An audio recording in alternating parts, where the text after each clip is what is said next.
جیسے دکاندار بعض دفعہ آپ سبزی لینے جاؤ نا سبزی منڈی میں, تو اوپر کے رو میں کینو بڑے خوبصورت سے رکھے ہوئے ہوتے ہیں, گھر میں لاؤ تو اندر پتہ نہیں کیا نکلتا ہے. اس کو کیا کہتے ہیں؟ دھوکا.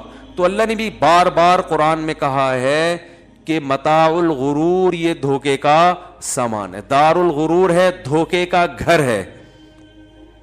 تو دھوکے کا مطلب یہی ہے کہ دنیا جب آپ کو خوبصورت خواب دکھائے گی, آپ سمجھو گے یار ابھی یہ ہو جائے گا, ابھی یوں ہو جائے گا, ابھی ایسے ہو جائے گا, ابھی تو اڑو بچہ ہو جائے گا, پتہ چلے گا کہ جی سارے پلان آپ کے 2 سیکنڈ کے اندر خاک میں مل جائیں گے.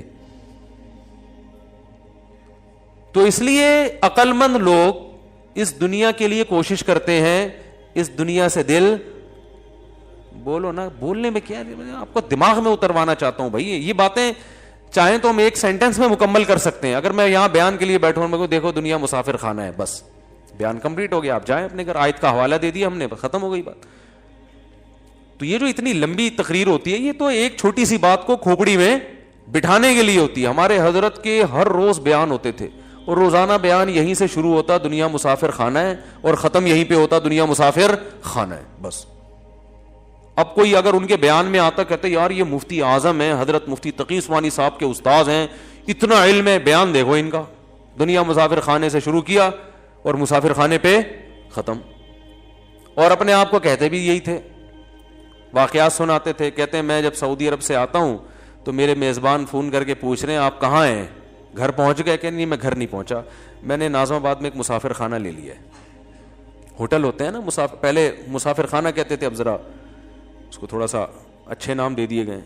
آپ 5 اسٹار ہوٹل میں ٹھہرے ہوں تو لوگوں کو یہ بتاؤ گے نا میں 5 اسٹار ہوٹل میں ٹھہرا ہوں, یہ تھوڑی بتاؤ گے مسافر خانے میں ہے تو وہ مسافر خانہ ہی, کیونکہ آپ اسی وجہ سے جو ٹھہرے ہو, ورنہ گھر جاتے ہیں نا آپ. اب تو ٹریولنگ کے دوران آدمی ہوٹل کرائے پہ لیتا ہے, ٹھہر جاتا ہے اس میں, لیکن مسافر خانہ کہتے ہوئے آپ کو خود ڈر لگ رہا ہوتا ہے. آپ کہتے ہو 5 اسٹار ہوٹل میں ٹھہرا ہو. تو ہمارے حضرت اپنے گھر میں ٹھہر کے کیا کہہ رہے ہیں؟ مسافر خانے میں. تو حضرت فرماتے ہیں وہ میزبان نے مجھے فون کیا, آپ گھر پہنچ گئے؟ انہوں نے کہا مسافر خانے میں ہوں ناظم آباد کے. اس نے کہا پھر دوبارہ ایک دن بعد فون کیا, آپ پہنچ گئے؟ انہوں نے کہا میں گھر میں نہیں ہوں, میں مسافر خانہ ناظم آباد میں. حالانکہ حضرت کے پاس پیسہ بہت تھا ماشاءاللہ, اللہ نے رزق کے دروازے کھولے ہوئے تھے, دل نہیں لگایا پیسے سے. پھر فون کیا تیسرے دن, حضرت آپ گھر وہ میزبان کو فکر ہے بھائی یہاں سے گئے ہیں, گھر پہنچ کے خیریت کی اطلاع دیں. حضرت ان کی کھوپڑی میں بٹھانا چاہتے تھے. اگر یہ سارا پروسیس نہ کرتے نا حضرت, اس طرح سے ٹینشن نہ دیتے, تو ان کی دماغ میں بات اترتی نہیں ہے. تیسرے دن پھر انہوں نے کال کی, گھر پہنچ گئے, فرمایا ناظم آباد کے مسافر خانے میں. تو انہوں نے کہا کہ حضرت گھر کیوں نہیں جا رہے آپ, خیریت تو ہے؟ تو حضرت نے فرمایا گھر قبرستان ہے, جہاں جائیں گے تو آرام سے پڑے رہیں گے وہاں قیامت. یہ تو مسافر خانہ ہے, میرے ابا آئے تھے وہ چلے گئے, اماں آئی تھی وہ چلی گئی, دادا نانا, آدم علیہ السلام سے پبلک آ رہی ہے اور جا رہی ہے. ہزاروں سال گزر گئے, ان میں 50 60 سال تو ہماری زندگیاں ہیں. تو کیا یہ زندگی کی کیا حیثیت کیا ہے 50 سال کی؟ ارے ہزاروں سال میں 40-50 کی کیا اوقات ہے بھائی, ایسے گزرتے ہیں ٹک ٹک کر کے. اور ہم میں سے بہتوں کے آدھے سے زیادہ گزر چکے ہیں, یا جہاں جو لوگ بیٹھے ہوئے ہیں. بچے ہوں گے جنہوں نے 60-70 سال ابھی دیکھنے ہوں گے, ان میں بھی 100% نہیں پتا کہ کس نے پورے دیکھنے کس نے نہیں دیکھنے. تو ہم میں اکثریت تو ویسے ہی اب 20-22 کے رہ گئے, بہت زیادہ ہو گیا. وہ بھی صحت کا اگر بہت خیال کریں تو, ورنہ جس سپیڈ سے رات کو کھانا کھا رہے ہیں لیٹ, تو آپ ایک دن کھائیں گے کھانا یہی قورمے بریانی پھوڑ کے سو جائیں گے, اور صبح پولیس بھی آپ کو نہیں اٹھا سکے گی. بہت لوگ ایسے ہوئے سوئے صبح نہیں اٹھے, اس لیے کہ وہ آپ حیران ہوں گے یار یہ موت کیسے ہو جاتی ہے, رات کو اتنا کھا کے سوتے ہی رہ گئے. یاد رکھو جس دن صبح اٹھتے ہو نا اس دن حیران ہوا کرو کہ 1 بجے کھایا تھا کھانا, اور اتنا طبیعت سے گھی اور یہ سب چیزیں پھوڑی تھی, نان تافتان کھائے تھے, پھر بھی صبح اٹھ گئے. تو جس دن صبح اٹھا کرو اس پہ حیران ہونا چاہیے کہ اللہ کی قدرت ہے کہ اس نے زندگی ایک اور دن بڑھا دی آپ کی. ورنہ ہم جو کھا پی کے رات کو 12-1 بجے دعوتوں میں پھوڑ رہے ہیں, اس کے بعد کولڈ ڈرنک وغیرہ پی کے اور طبیعت سے سوتے ہیں, تو اٹھنا بنتا نہیں ہے, بنتا نہیں ہے اٹھنا. حقیقت بتا رہا ہوں, یہ تو اللہ کی قدرت ہے کہ اللہ کہتے چل تھوڑا اور ایک چانس اور دیتا ہوں تیرے کو. تو چانس پہ چل رہے ہیں, تو تعجب اس پہ نہیں ہونا چاہیے کہ ہم اب تک ہم مر کیوں جاتے ہیں, تعجب اس پہ ہونا چاہیے ہم زندہ کیسے ہیں. تو میرے بھائی بات یہ چل رہی تھی کہ ہمارے حضرت نے فرمایا کہ میں ناظم آباد کے مسافر خانے میں, تو مسافر خان, اور واقعی اب حضرت قبر میں, اللہ تعالیٰ ان کی مغفرت فرمائے, ان کی درجات بلند فرمائے, جو انہوں نے کہا تھا وہ ہم نے اپنی آنکھوں سے دیکھ لیا. اور بار بار بیان میں کہتے تھے آپ کسی بھی وقت جا سکتے ہیں بھائی, کبھی بھی جا سکتے ہیں. چلے گئے. تو جب ان کے جنازہ اٹھا, میں نے کہا کہ میں بھی جنازے میں شریک تھا, میں نے کہا دیکھو یار حضرت بار بار کہتے تھے مسافر خانہ ہے, جانا ہے جانا ہے ناظم آباد کا, تو آج اسی ناظم آباد کے مسافر خانے سے حضرت کی میت اٹھ رہی ہے, جس کو وہ کہتے تھے نا مسافر خانہ ہے. ثابت ہو گیا واقعی یہ رہنے کی جگہ نہیں ہے. تو میرے بھائی ان ہزار ہزار گز کے بنگلوں کی دیواروں سے دل مت لگاؤ. سب سے زیادہ جو خطرناک چیز ہے نا انسان کے لیے, وہ دیواروں اور اینٹوں سے دل لگانا ہے. گاڑی اس کے بعد آتی ہے, کوئی گاڑی سے محبت کرے اتنا برا نہیں ہے, وہ استعمال میں آ رہی ہے. سب سے زیادہ برا ہے ان دیواروں سے محبت کرنا, کیونکہ ان کی عمریں بہت ہوتی ہیں اور آپ کی عمریں ان دیواروں کے مقابلے میں بہت کم ہوتی ہیں. گاڑی آپ کی زندگی میں ہی ایکسپائر ہو جائے گی, تبھی تو کہتے ہیں 10 سال چلا لیا, اب کباڑ والے کو دے دے بھائی. آپ جب گاڑی خریدنے جاتے ہو تو وہ مائلیج کو اس نے چینج کیا ہوا ہوتا ہے نا اس کے, کہ بھئی اتنے کلومیٹر چلی ہے. وہ چلی تو پتہ نہیں نوح علیہ السلام کے زمانے سے چل رہی ہوتی ہے وہ, لیکن میٹر میں ایسی سیٹنگ ہوتی ہے آپ کو لگے گا ابھی 10-20 ہزار کلومیٹر چلی ہے وہ. تو آپ کیوں بیچنے کے چکر میں ہوتے ہو کہ یار اب اس کو بہت نچوڑ لیا ہے, اب یہ کام نکال رہی ہے. تو جو آپ نے اپنی زندگی میں اس کو کیش کرا لیا, اس کی زندگی کم ہے, آپ کی زندگی, بولو نا, بولنا اس لیے پڑتا ہے تو دماغ میں بیٹھے گی بات. اور جو انٹرنیٹ پہ بیان سنتے ہیں نا وہ بھی بولا کریں, آپ کی زندگی زیادہ ہے, گاڑی کی زندگی کم ہے. آپ بکری پال لیتے ہو, وہ پیدا ہو کے جوان ہو کے دودھ دے کے بچے پیدا کر کے آپ کی زندگی مر جائے گی. بکری سے دل لگانا اتنا برا نہیں ہے, وہ یعنی آپ اس سے فائدہ اٹھا لیتے ہو. کھانے پینے سے دل لگانا اتنا برا نہیں ہے, وجہ اس کی یہ کہ کھا لیتے ہو اپنی زندگی میں. آپ آج میں صبح بیٹھے ہوئے بھائی ہوٹل کا پراٹھا میں نے کھایا کہ نہیں کھایا, یہ مجھے مل گیا, یہ پتہ نہیں 6 مہینے سے مجھے تلاش کر رہے ہیں. آج میں کہیں کام سے گیا تھا تو واپسی پہ ایک ہوٹل ہے, وہ بڑا خاندانی پراٹھا بناتا ہے, تو وہاں میں گھسا, میرا حلیہ تھوڑا چینج تھا, انہوں نے پکڑ لیا, مجھے پہچان لیا. انہوں نے کہا میں تو 6 مہینے سے آپ کے پولیس کی طرح آپ کے پیچھے پڑا ہوا ہوں. تو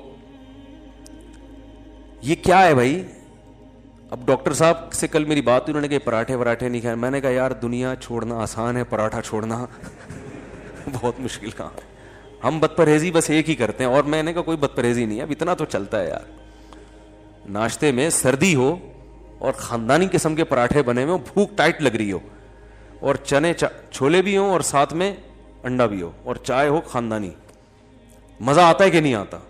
ناشتہ اس کے بغیر نہیں ہوتا یار, بچپن سے عادت پڑی ہوئی ہے, کیا کریں. تو یہ مزے کیش ہے. آپ اپنی زندگی میں امید ہوتی ہے کہ پورا کھا لو گے, ٹھیک ہے نا. ان چیزوں سے دل لگتا بھی نہیں ہے انسان کا, کیونکہ فنا ہو رہی ہیں آپ کے سامنے ہی. سب سے بدترین چیز جس پہ آپ کا پیسہ خرچ ہو رہا ہے نا حدیث کے مطابق, وہ تعمیر ہے, کیونکہ تعمیر کی عمریں بہت لمبی. آپ مکان میں جب کنسٹرکشن کا کام کرتے ہو تو آپ کی ہڈیوں میں کتنا سریا ہے اس کو آپ بھول جاتے ہو, اور اس کی جو بنیادیں ہیں اس کی دیواروں کے سریے کو آپ فوکس کر رہے ہوتے ہو. اتنی مضبوط دیوار, اتنی موٹی دیوار. او بھائی تو اپنی ہڈیوں کا ذرا ٹیسٹ تو کروا لے, اس میں کتنا کیلشیم رہ گیا ہے. ہڈیاں آپ کی بھربھری ہو رہی ہیں, ختم, 4-5 سال کی کہانی ہے. لیکن آپ جناب اتنا سیمنٹ بجری ڈال کے لوگوں کو بتا رہے ہیں, دیواریں دیکھو, اتنا مضبوط مکان بنایا ہے, زلزلہ پروف عمارت بنائی ہے, اور ایسا ہے اور ویسا ہے. اور موت کا فرشتہ ہنس رہا ہوتا ہے کہ یار اس کو دیکھو کہ جس جسم میں یہ بندہ خود رہتا ہے وہ جسم گل سڑ کے ختم ہونے والا ہے, اور اس گلے ہوئے جسم کے لیے جو پیکنگ ہے وہ اتنی مضبوط ہے. ایسے جیسے آپ دیکھو ڈائمنڈ کی پیکنگ, اگر ڈائمنڈ جتنی مہنگی ہو سمجھ میں آتا ہے, لیکن آپ نے کوئی چائے پیک کروانی ہے اور اس کو آپ اتنی خوبصورت پیکنگ میں آپ خرچہ کروا رہے ہو جو چائے کی قیمت سے 10 گنا زیادہ ہے, تو لوگ کہیں گے نا بھائی جو پروڈکٹ اتنی مہنگی نہیں ہے اس کی پیکنگ پہ اتنا تو نے خرچہ کر دیا. تو آپ کے لیے یہ پیکنگ ہے جو گھر جس میں ہم رہتے ہیں. اتنا مہنگا آدمی نہیں ہوتا جتنا مہنگا گھر ہے اس کا. وہ مرنے والا ہے, وہ ختم ہونے والا ہے. اس لیے پیغمبروں نے اپنی قوموں کو مکان سے دل لگانے سے منع کیا ہے. وَتَتَّخِذُونَ مَصَانِعَ لَعَلَّكُمْ تَخْلُدُونَ. ہود علیہ السلام نے اپنی قوم سے کہا تم گھروں کو ایسے بناتے ہو جیسے تم نے اس میں ہمیشہ رہنا ہے. تمہیں کیا ہو گیا؟ پہاڑوں کو نا تراشتے تھے, چٹانوں کو اتنی محنت کرتے تھے. چٹان کو تراشنا آسان کام ہے؟ تراش کے اندر سے پورا پہاڑ کے اندر گھر کھڑا کر دیتے تھے. تو پیغمبر نے کہا بھائی تم اپنی ہڈیوں کو دیکھو, تمہاری عمر اتنی تھوڑی ہے, اتنی محنت کیوں کر رہے ہو؟ بھائی 4 اینٹیں لاؤ, ڈالو چھت, آرام سے ہنسی زندگی گزارو اور نکلو, جنازہ اٹھے گا, چل بھائی اب تمہارے بچے رہیں گے یہاں پہ. مسافر خانہ سمجھنے کے لیے میرے بھائی ہم تیار؟ بولو نہیں. ہر آدمی سمجھ رہا ہے میں یہاں آیا ہوں تو میں جاؤں گا ہی نہیں, یہاں سے میں جاؤں گا ہی نہیں. کیوں نہیں جائے گا بھائی تو؟ اور یاد رکھو صحت کی وجہ سے کبھی دھوکے میں نہ ہو. میں اگر صحت مند ہوں, آپ اگر صحت مند ہیں, ہم سمجھتے ہیں فٹ فاٹ ہیں, 1 سیکنڈ لگتا ہے بیمار ہونے میں, اور وجہ ڈاکٹر کی بھی سمجھ میں نہیں آئے گی. ہوا کیوں؟ ڈاکٹر کی اپنی بیماری بعض دفعہ سمجھ میں نہیں آ رہی ہوتی اس کے. مائیکل جیکسن کے میں کئی بار واقعہ بیان کیے, 50 سال کا, 2008-9 کی بات ہے. ہمارے 2 صحابہ بتاتے تھے مائیکل جیکسن کا بہت بڑا شو ہونے والا ہے, کروڑوں میں ٹکٹ بک گئے, یہ ہو گیا وہ ہو گیا. مفتی صاحب بڑی عزت دی. اگلے دن آ کے بتا رہے صاحب اس کا انا للہ ہو گیا مائیکل جیکسن کا. لڑکوں نے مجھے بتایا. تو میں نے کہا دیکھو, کیونکہ میرے سامنے تو پہلے اتنے واقعات آ چکے تھے. میں نے کہا بھائی کسی بھی ٹائم پہ کسی کا بھی انا للہ ہو سکتا ہے. اب لوگ باتیں بناتے رہیں گے, اس کو زہر دیا, کوئی کہے گا اس کو وہ خود ہی مرا ہے. بھائی ڈاکٹروں کا ایک پینل اس کے ساتھ 24 گھنٹے رہتا تھا. مائیکل جیکسن کوئی ہماری طرح نہیں ہے کہ کسی کے منہ پہ بھی جا کے چھینک دو تو وہ بس سوری کر کے نکل لو. مائیکل جیکسن کے منہ پہ اگر آپ چھینک دیتے تو قتل کا کیس آپ پہ بنتا کہ اس کی چھینکوں سے مرا ہے, وہ جراثیم اس نے ٹرانسفر کی. لوگ دستانے پہن کے تو مسافے کر رہے ہیں. ہم تو کووڈ-19 میں لوگوں ایک دوسرے سے گلے مل رہے ہیں, چھینک رہے ہیں ایک دوسرے کے منہ پہ. اور مائیکل جیکسن جب کوئی وبا بھی نہیں پھیلی ہوئی, ہاتھوں میں گلوز پہن کے مسافہ کہ اگلے کے جراثیم یہاں منتقل نہ ہو. خوراک وہ ہوٹل میں کے پراٹھے نہیں کھاتے تھے وہ لوگ, ان کی ڈائٹ ڈاکٹروں نے لکھا ہوا ہوتا تھا اتنی کیلوریز آپ نے لینی ہے, بس لے لیا. آج جتنا آپ اچھلے کودے ہو نا اس حساب سے اتنے پراٹھے بس. تو وہ اچھل کود کے حساب سے ان کے ساری ڈائٹ کا پلان ہوتا ہے کہ آج آپ نے اتنے ٹھمکے لگانے ہیں, اتنا اچھلنا ہے, اتنا کودنا ہے, اتنی کلابازیاں کھانی ہے, اس حساب سے یہ. اور جو کمی رہ گئی ہے تو یہ کیپسول بھی کھا لیں آپ اس کے ساتھ, اس سے زیادہ نہیں. ایک ایک چیز بڑی تمیز سے. لیکن مائیکل جیکسن کے ساتھ وہی ہوا, رات کو سویا ہے, صبح پولیس بھی نہیں اٹھا سکی, اس امریکہ نہیں اٹھا سکا, اتنی بڑی گورنمنٹ. کامیابی کی جب انتہا کو ایک شخص پہنچ رہا ہے اس وقت زوال کی پستیوں میں اللہ نے اس کو دھکیل دیا. کیا فائدہ لوگ اس کو اچھے القاب سے یاد کریں یا برے القاب سے یاد کریں, اس کی صحت پہ کوئی اثر نہیں پڑتا. یہ تھا وہ تھا فلانا تھا, کیا ہو گیا, جو بھی تھا نا اب تو نہیں ہے. تو اس لیے بھائی اللہ بار بار کہہ رہے ہیں متاع الغرور ہے, مسافر خانہ ہے. گھر میں جب رہا کرو نا, مجھ سے ایک صاحب کہنے لگے یار آپ کے اتنے 3-4 گھر ہیں, آپ کا تو کوئی گھر ہی نہیں ہے, ٹھکانہ ہی نہیں ہے, کیا زندگی ہے یار. ایک بندے کی ایک زوجہ ہوتی ہے, وہاں آرام سے ٹھکانہ ہوتا ہے, گھر ہے, یہ آپ کا روم ہے, یہ بیڈ روم ہے, یہ گیسٹ روم ہے, یہ ایسے تمیز سے انسان, یہ کیا یار ایک دن ادھر ایک دن ادھر. میں نے کہا بھائی اچھا اس پہ میں نے چٹکلا بھی سنا ہے لیکن ابھی میں نہیں سناؤں گا وہ. تو میں نے کہا کہ بھائی یہ اسی میں مسافر خانہ ہونا سمجھ میں آتا ہے کہ گھر ور نہیں ہوتا, مسلمان کا کوئی گھر ور نہیں ہوتا. ایک دن ادھر ہے, دوسرے دن ادھر چلے جاؤ, تیسرے دن ادھر چلے جاؤ. اللہ نے موقع دیا تو چوتھے دن کسی اور اللہ تعالیٰ وہ دن لے کر آئے. کیا ہے اس میں, یہی گھر ہے, گھر ور کیا ہے بھائی, جہاں ہے وہیں گھر ہے. کیا خیال ہے, فوجی لوگ ہوتے ہیں نا, جہاں بھی بارڈر پہ ان کی تشکیل ہوتی ہے تو جہاں ہوتے ہیں وہیں 4 بوریاں کھڑی کر کے گھر بنا لیتے ہیں. وہ مورچہ کہتے ہیں اس کو, گھر نہیں کہتے, لیکن وہ بھی گھر ہی ہے بھائی. جہاں جاؤ فوجیوں کو سکھایا جاتا ہے یار, جہاں جاؤ بوری میں ریت ڈالو, ٹھیک ہے نا, اور ایسے بنا دو, بس بہترین. دھوپ سے بھی بچائے گا, گرمی سے بھی بچائے گا, اور دشمن کی فائرنگ سے بھی بچائے گا آپ. تو ایسے ہی میرے بھائی آپ 100% پکے نمازی بن جاؤ, آپ حاجی بن جاؤ, آپ ساری شریعت پر عمل کر لو, لیکن جب تک دل سے دنیا کی محبت نہیں نکالو گے اللہ آپ کو دیندار ماننے کے لیے تیار نہیں ہے. میں نے بڑے بڑے گیٹ اپ دیکھا ہے کہ بڑا اچھا گیٹ اپ, لیکن پیسوں کی محبت, گھر کی محبت, گاڑیوں کی محبت اور عزت کی محبت دلوں میں ایسے گھسائی ہوئی ہے. ہمارے ایک استاذ فرمایا کرتے تھے دنیا کی محبت کے گٹر ابل رہے ہیں. بڑے پیارے الفاظ تھے ان کے, دنیا کی محبت کے چشمے نہیں کہیں گے نا اس کو, ایک تو اللہ کی محبت کے چشمے ابلتے ہیں نا, تو فرماتے تھے دنیا کی محبت کے گٹر ابل رہے ہیں. دنیا کی محبت تو ایک گند ہے, مسافر خانے سے دل لگانا ہے تو پاگل پنا ہے, بے وقوفی ہے. فنا ہونے والی چیزوں سے دل لگا رہا ہے. میرے بھائی نکالو اس کو. اور نکلتی کیسے ہے؟ اس کے بہت سارے طریقے نکالنے کے. سب سے بہتر طریقہ ہے پیسہ خرچ کرو اپنی ذات پر, اپنے گھر والوں پر, صدقات و خیرات. 5-5 ہزار کے نا کڑک کڑک نوٹوں کی گڑیاں, یار یہ لے یار, جا یار, کیا یار, کیا ہے, کیا رکھا ہے اس میں, کماؤ, خرچ کرنے کی نیت, کیا رکھا ہے یار اس میں, مر جائیں گے, ختم ہو جائیں گے. اور زبان سے بھی یہی بولا کرو. آج جو چیز انسان زبان سے بولتا ہے وہ دل میں اترتی ہے. آج دنیا کی بڑائی زبان سے بولی جاتی ہے. جہاں بیٹھو تیری جاب کتنی ہے, تیری تنخواہ کتنی ہے, تیرا گھر ہے ذاتی. مجھ سے لوگ پوچھتے ہیں آپ کا ذاتی گھر ہے, میں نے کہا نہیں ذاتی گھر نہیں ہے یار. یہ تو اللہ کا شکر ہے ہمارے حضرت نے ہماری تھوڑی بہت تربیت کر دی, انہوں نے تو پوری کی تھی, ہم پورے نہیں بن سکے, ورنہ ہم تو احساس کمتری میں مر جاتے بھائی. مجھے لوگ آ کے کہتے رہتے ہیں ذاتی گھر نہیں ہے, ذاتی گھر نہیں ہے. میں کہتا ہوں میرے پاس پیسہ ہے الحمدللہ, بنا سکتا ہوں. اللہ نے اگر دماغ گھوما تو بنا بھی لیں گے, بہت زیادہ آ گیا تو. پہلے میں نے کہا پراٹھے پھوڑنے دو ہمیں, ٹھیک ہے نا, گاڑی اچھی رکھیں گے, بچوں پہ خرچ کریں گے. پھر اگر بچ گیا اور اتنا بچا کہ صدقہ بھی ہو گیا, خیرات بھی ہو گیا, یہ بچ گیا تو چل یار ابھی مرتے مرتے چلو ایک پراپرٹی. پھر بھی میں نے کہا گھر بنانے کا دل نہیں کرتا, کوئی پراپرٹی چلو مر گئے تو بچوں کے کام آ جائے گی. وہ پھر گھر کی صورت میں بھی ہو سکتی ہے, پلاٹ کی صورت میں. میں نے کہا یہ گریبی ہے, یہ بہت بات کی چیز ہے, یہ تو کھانے دو یار. میں نے کہا تم نے کیا کر لیا گھر بنا کے, بادام کھاتے ہو؟ کہہ رہے نہیں بادام کے تو پیسے ہی نہیں بچے, وہ سارا تو قسطوں میں جا رہا ہے. ہاں تھوڑا وہ آگے آگے آ جائیں,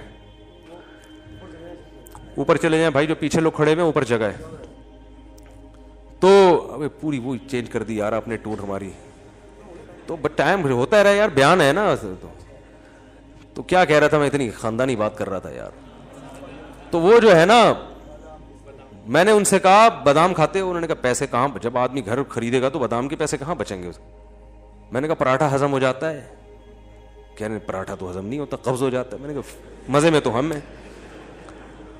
صحیح ہے نا, اور کیا. میں نے کہا مزے تو ہمارے ہیں یار. میں نے کہا یہ ہماری چھت بھی ویسے ہی ہے جیسی آپ کی چھت ہے, کرائے کی ہے تو کیا ہوا, آپ نے بھی نکلنا ہے, ہم نے بھی یہاں سے نکلنا ہے. بھلے ہمارے پاس آپشن یہ ہے کہ ہمیں اگر مالک مکان نے نکال دیا تو پڑوس میں چلے جائیں گے, ٹھیک ہے نا, ادھر چلے جائیں گے. تو آپ کا, میں نے کہا آپ نے تو یہ فری میں ملا ہوتا تو بہت اچھا ہے. آپ نے جو انویسٹمنٹ کروڑوں کی لگا دی نا اس میں, اس کروڑوں میں بہت کچھ ہو سکتا تھا. ہاں زرداری جیسا آدمی خریدتا ہے جس کے لیے کروڑوں اربوں کی کوئی ویلیو نہیں ہے, وہ ٹھیک ہے. تو آپ بھی کو بھی اللہ حلال پیسہ اتنا دے دے کہ آپ اتنا ہو جائے کہ آپ کے سارا آپ کے پاس کرنے دھرنے کے لیے بعض دفعہ بچتا نہیں ہے, تو 2-4 کروڑ ایسے پڑے ہوئے ہیں, یار چل یار ذرا ادھر مکان لے لے یار, چل. وہ کرایہ مالک مکان سے تھوڑی ٹھش پش لگی رہتی ہے, وہ موٹر کا وہ نہیں دے رہے ہوتے نا, تو یہ ٹینشن بھی چھوٹ جائے گی. کیا خیال ہے, موٹر کے پیسے نہیں دے رہے ہوتے وہ. یہ شارٹ کلپ بنا کے نا ان کو سنوا دیں گے خاص طور پہ. تو یہ سارے کام ہو گئے, سارے مسئلے وسلے لائف بھی ہو گئے. چلو یار اب 2-4 کروڑ ایسے ہی پڑے ہوئے ہیں, صدقہ بھی ہو گیا, آخرت کے لیے صدقہ جاریہ بھی ہو گیا, مدرسے میں بھی لگا دیا, یہ بھی 2-4 کروڑ پڑے ہوئے, چل یار اٹھا کے یار ایک چلو لے لو, چلتا ہے.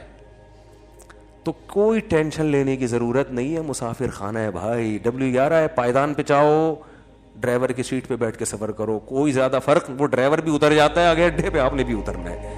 اور بچوں کی بھی بہت زیادہ ٹینشن نہ لیا کرو. جیسے آپ بھی کسی کے بچے تھے, اللہ نے کھلا پلا کے بڑا کر دیا, آپ کے بچوں کو بھی اللہ کھلا پلا کے بڑا کر دے گا. اور بچے اپنی قسمت سے بنتے ہیں بھائی, جب بڑے ہو جائیں گے تو اچھے بنے برے بنے ان کی ہیڈیک ہے. آپ جب تک نابالغ ہیں ٹریننگ تربیت کرتے رہو, بڑے ہو کے سمجھدار ہیں, نیک بن گئے, اچھی بات ہے, خوش ہو جاؤ. نہیں بنے تو بھی ٹینشن نہ لو. نوح علیہ السلام سے زیادہ اپنے بچے کی کون تربیت کر سکتا ہے, وہ کافر نکلا. تو اس لیے ٹینشن صرف ایک ہی لینی ہے, آخرت کی. کیا آخرت میں کیا ہو, کیونکہ اصل کیا ہے, بولو بھائی, آخرت. یہاں ٹینشنوں میں اگر آخرت بن رہی ہے بہت اچھی بات ہے, اگر آخرت بگڑ رہی ہے تو بھائی, تو یہاں میرے بھائی اگر آپ کامیاب صدر بھی بن گئے 5 سال کے لیے, 5 سال کے لیے, تو بھی موت تو ہے نا, مرو گے تو ختم, فنش. تو بار بار نا یہ الفاظ زبان سے بھی ریپیٹ کرنے چاہیے. جس محفل میں بیٹھے ہیں وہ بھائی سب دھرا رہ جائے گا یار. پہلے لوگ اس طرح کی باتیں بہت کرتے تھے, اب نہیں کرتے. جہاں بھی بیٹھو نا, نبی صلی اللہ علیہ وسلم صحابہ کو ہر موقع پہ مثالیں دیا کرتے تھے. ایک دفعہ آپ صلی اللہ علیہ وسلم نے دیکھا بکری کا بچہ مرا پڑا ہے مردار کچرے میں, تو آپ نے فرمایا کہ اللہ کی اہمیت, جو اللہ کی نظر میں اس دنیا کی اہمیت اس مردار بچے سے بھی کم ہے. یہ بھی کچھ کی بھی کوئی ویلیو ہوگی, اللہ کی نظر میں اتنی بھی ویلیو. مسافر خانہ ہے اور ہم نے اتنا اس کو خدا بنا لیا. بھائی دنیا کماؤ آخرت کے لیے. نبی صلی اللہ علیہ وسلم نے فرمایا جو دولت کماتا ہے یعنی تجارت کرتا ہے اس لیے تاکہ لوگوں سے بھیک نہ مانگنی پڑے, تو آپ نے فرمایا وہ قیامت کے دن پیغمبروں کے ساتھ ہوگا. اچھی نیت سے کماؤ, دل نہ لگاؤ. بھائی دل لگنے کی علامت کیا ہے؟ چھنتی ہے تو تکلیف کتنی ہوتی ہے, سمجھ رہے ہو؟ دیکھو پیسہ رکھنا برا نہیں ہے. حضرت سلیمان علیہ السلام نے تو اللہ سے حکومت مانگی تھی. نہ پیسہ رکھنا برا, نہ پراٹھے کھانا برا, نہ بڑی بڑی گاڑیاں, اور گھر بنانا بھی جائز ہے. دل نہ لگاؤ. دل لگنے کا پتہ ایسے چلے گا جب یہ چیزیں نہیں ہوتی تو ٹینشن کتنی لیتے ہو, یہ چیزیں چھن جاتی ہیں تو ٹینشن کتنی لیتے ہو. تو پیسہ ڈوب گیا کوئی مسئلہ نہیں ہے یار, ایسے ہی ہے جیسے WR کی سیٹ پہ بیٹھے ہوئے تھے, کسی نے اٹھا دیا کھڑا کر دیا, تو چلو یار اب بیٹھے ہوئے تھے زیادہ مزہ آ رہا تھا, کھڑکی والی سائڈ ملی تھی, کراچی کی گندگیاں دیکھتے ہوئے جا رہے تھے ہم, اب جناب ہمیں اٹھا دیا تو کھڑے ہو کے سفر کریں گے, کوئی مسئلہ نہیں ہے. تو تھوڑی سی بس اس میں ہلکی پھلکی سی ٹینشن ہوتی ہے, وہ اتنی ٹھیک ہے, اس سے زیادہ ٹینشن لینے کا بولو نہیں ہے. تو ڈپریشن سے ٹینشن سے نہیں مرو میرے بھائی, یہ ہمارے مذہب کا حکم ہے. کافر اس دنیا کو اصل سمجھتا ہے, ہم اسے W11 سمجھتے ہیں, صحیح ہے نا, مسافر خانہ سمجھتے ہیں. اسی وجہ سے ہم اس میں زیادہ خوش ہوتے ہیں. مسافر کو کوئی چیز مل جائے خوش ہوتا ہے, نہیں ملے پریشان نہیں ہوتا. اللہ سمجھنے کی عمل کی توفیق عطا فرمائے.